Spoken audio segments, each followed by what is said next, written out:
Iowa State Police Chief is defending his decision to not issue an emergency alert for two separate active shooter calls on Monday. Both were false. Local 5's Alex Fulton is on campus tonight. Alex, you've learned some new information about the scare.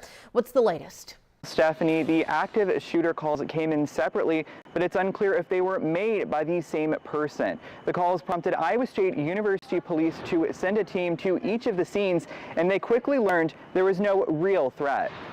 We knew it was a hoax immediately. Iowa State Police Chief Michael Newton says the first active shooter call at Friley Hall came in at 9:01 a.m. It was quickly followed by a second at Parks Library at 9:07 a.m. They weren't hearing any background noise, weren't hearing any screaming or any of that, just hearing the caller, which would be unusual. You always want to take every threat seriously. Retired Des Moines Police Sergeant David Murillo explained dispatch will ask a series of questions even with these fake reports. They will ask people calling their office everything from, do you know where the threat came from? Do you know who made the threat? While Iowa State police officers were arriving on scene, investigators at the police station checked security cameras. How many minutes did it take you between getting this call and coming to the realization that it was false? It was within a minute or two. Chief Newton says the quick response was due to the fact there were already extra officers on campus for the first day. When there's situations like this, we don't really have to call the partner agencies because they all heard it on the radio. We do know that partner agencies were already en route. Iowa State Police ultimately opted not to send out an emergency alert, a decision Chief Newton stands behind. You know, an alert can cause people to respond in different ways.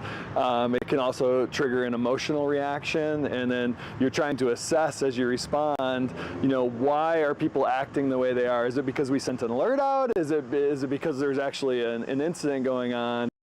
Iowa State Police are working with federal partners to determine whether the calls are related to other false reports made yesterday. Chief Newton pointed out that many of those reports were made at university libraries as well. Live from Iowa State, Alex Fulton, Local 5 News.